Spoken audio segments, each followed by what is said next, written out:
Thrift store employees, please don't put the sewing machines backwards because we can't look in the drawers or at the front of the cabinet or even at the machine itself, and that is so disappointing. I'm Michelle. This is my romantic tangle. I had a lot of fun on this trip looking at the vintage and antique furniture. There was a little bit more of it than normal, which is always entertaining because new furniture is just boring.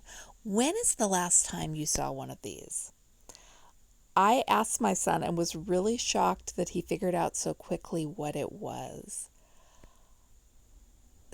It's confusing what they can and can't identify. I thought that one might throw him for a loop, but nope. I am kicking myself for not buying this pretty red train case, but it was just a tiny bit musty and I should have aired it out. I should have used dryer sheets. I was making poor decisions. Poor decision number 2 was not buying this soft sculpture couple. The detail on them is so absolutely amazing. I got hung up by the price and the little snags on his face, but in hindsight, oh, I loved them. They needed to come live at my house with me. Do we have a term for an accumulation of sewing machines? This cluster of machines has been at St. Vinny's for weeks, if not months. They're positioned so they're impossible to get a good look at. But there they sit.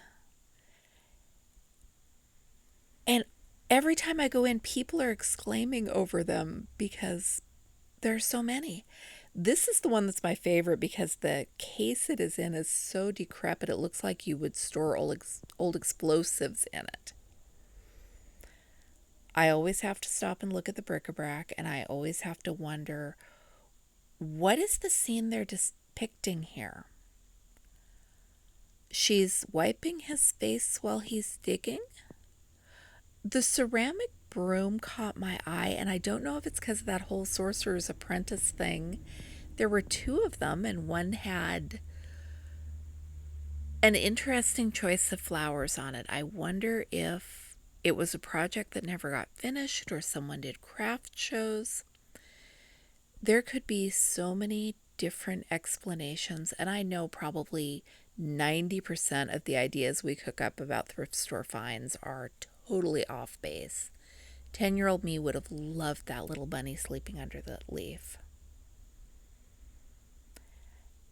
And I wish she had not been on the very tip-top shelf because she was huge. And I can't figure out with that base and her size quite what is going on there.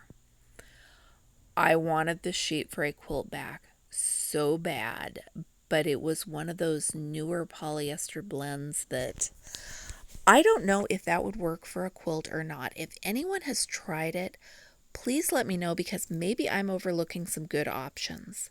Thanks for thrifting with me. I'm Michelle. This is my romantic tangle. Thrifting has not been as good as it used to be, but I'm going to keep doing short videos when I do find things worth sharing.